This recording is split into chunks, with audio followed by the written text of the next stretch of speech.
దేశంలో Samuel కబూ Morris అనేటువంటి ఒక యవనస్తుడు నివసిస్తూ ఉన్నాడు. వాస్తవానికి ఒక తెగ నాయకుడి యొక్క కుమారుడు. ఆఫ్రికా దేశంలో చాలా తెగలు ఉంటాయి, ట్రైబ్స్ అని పిలుస్తారు. ఆ తెగ నాయకుడి కుమారుడు. వేరే తెగ వారు ఆ తెగ మీదకి ఒకసారి వచ్చి ఆ కుమారుడిని తీసుకెళ్ళిపోయి నెలకింత చొప్పున కట్టకపోతే నీ కుమారుడిని చంపేస్తూ ఉంటారు. నీ కుమారుడిని చూసుకోవాలన్నా, నీ కుమారుడు క్షేమంగా ఉండాలన్నా నువ్వేం చేయాలంటే ప్రతి నెల ఇంత ధనాన్ని తీసుకొచ్చి మాకు కట్టాలంటాడు. వాస్తవానికి ఈ కబు అనేటువంటి ఆ యొక్క యవనస్తుడి యొక్క తండ్రి కట్టలేకపోతూ ఉంటాడు. ప్రతిరోజు భయంకరమైనటువంటి విష కొరడాల చేత కొడతా ఉంటారండి. ఎవరో తెలుసా? కబు అనేటువంటి వ్యక్తిని ప్రతిరోజు కూడా చాకరీ చేపిస్తూ ఉంటారు, గొడ్డును బాధతా ఉంటారు. నీ కొడుకుని విడిపించాలంటే అంత ధనాన్ని తీసుకొస్తే కానీ నీ కొడుకు విడిపించబడ్డాడు. తండ్రి కూడా ఏం చేయలేక వదిలేశాడండి. కొడుకు చచ్చిపోయినా పర్వాలేదు, నేను ఇవ్వలేనని చెప్పి వదిలేశాడు. ఇక చివరికి ఒక రాత్రి వేళల్లో ఆ రోజు రాత్రే ఆ వ్యక్తిని చంపేయాలని ఆలోచన కలిగి ఉన్నారు వాళ్ళు. ఆ రోజు రాత్రి చాలా భయంకరంగా కొడతా ఉన్నారండి, చెట్టు కట్టి కొడతా ఉన్నారు కబోని. ఈ వ్యక్తి లిబేరియా దేశంలో, లిబేరియన్ ప్రాంతంలో ఈ వ్యక్తి జన్మించాడు.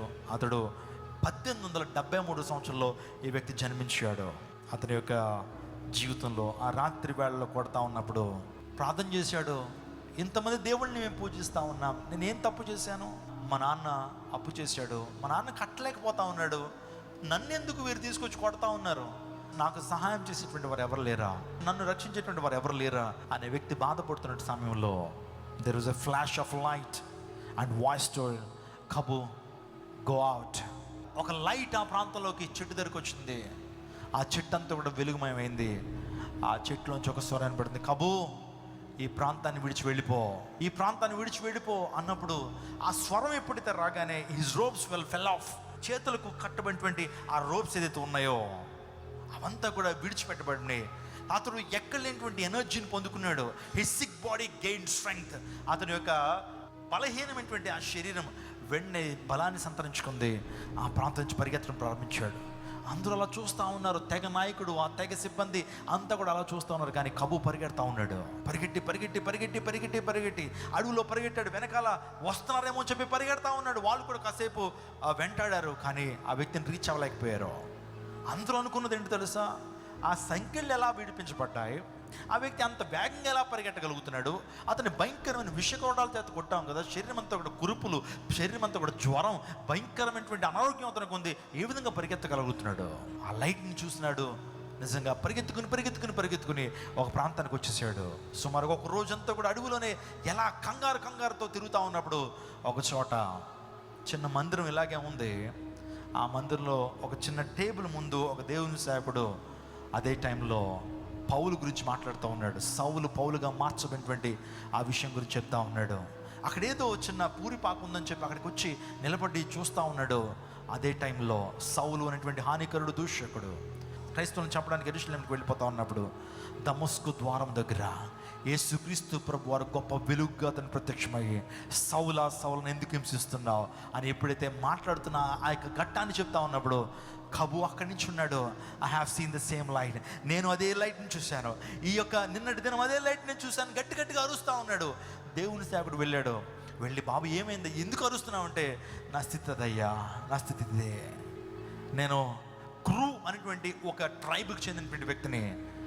మా నాన్న తప్పు చేస్తే నన్ను తీసుకెళ్ళి భయంకరమైన శిక్షలు నా మీద విధించారు. ఆ లైట్ నేను చూశాను. ఏ లైట్ అయితే అపోజిట్ పౌలు కనబడిందో అదే లైట్ నన్ను విడిపించింది అని ఎప్పుడైతే చెప్పగానే పాస్టర్ గారి దగ్గరికి తీశారు, సువార్త చెప్పడం ప్రారంభించారు. అతను ఉన్నటువంటి గొప్ప ప్రేరణ, అతను ఉన్నటువంటి గొప్ప పట్టుదలను బట్టి ఈ వ్యక్తిని ఇక్కడ కాదు అమెరికాకి పంపించాలి, బైబిల్ ట్రైనింగ్ చేయించాలి, ఎంతో నమ్మకమైన దేవుని సేవకుడు అవుతాడని చెప్పి ఆ వ్యక్తిని అమెరికా దేశానికి పంపించారు. ఆ దేవుని సేవకుడు బైబిల్ ట్రైనింగ్కి వెళ్ళిన తర్వాత ఆ వ్యక్తి అక్కడ స్టీఫెన్ మ్యారిట్ అనేటువంటి ఆ పాస్టర్ గారిని కలవడానికి వెళ్తాడు.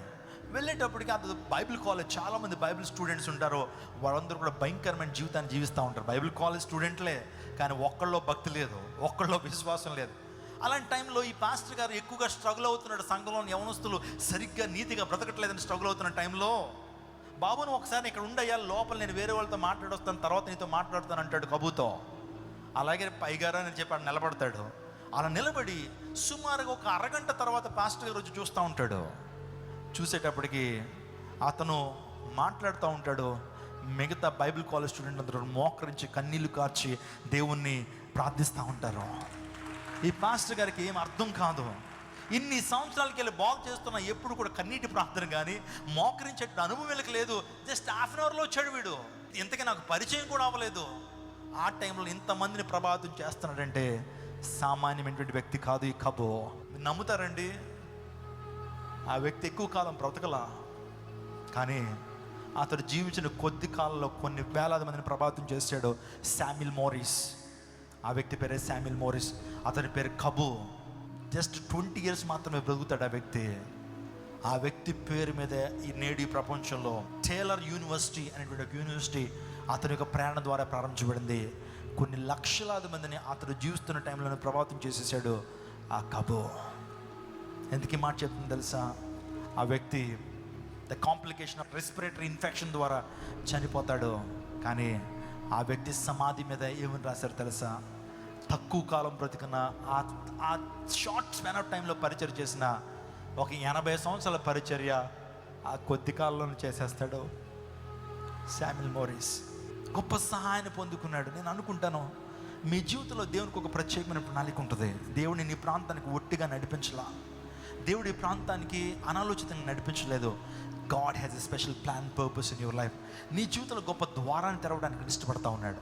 నీ జీవితంలో గొప్ప ద్వారాన్ని తెరిచి ఒక అనూహ్యమైనటువంటి సహాయాన్ని ఇవ్వడానికి ఆయన ఇష్టపడతా ఉన్నాడు. ఒక అద్భుతం జరగాలని నీ ప్రాంతానికి వచ్చి ఉండొచ్చు. నీ జీవితంలో అన్ని ద్వారాలు మూసిపోయి ఉండొచ్చు. కానీ దేవుడు ఈ ప్రాంతంలో ఈ వర్తమానం ద్వారా చేయబడుతున్న ప్రాంతం ద్వారా దేవుడు అతి త్వరలో నీ జీవితంలో ద్వారాన్ని తెరవబోతున్నాడు. నమ్మిన వారు గట్టిగా చప్పట్లు కొట్టండి.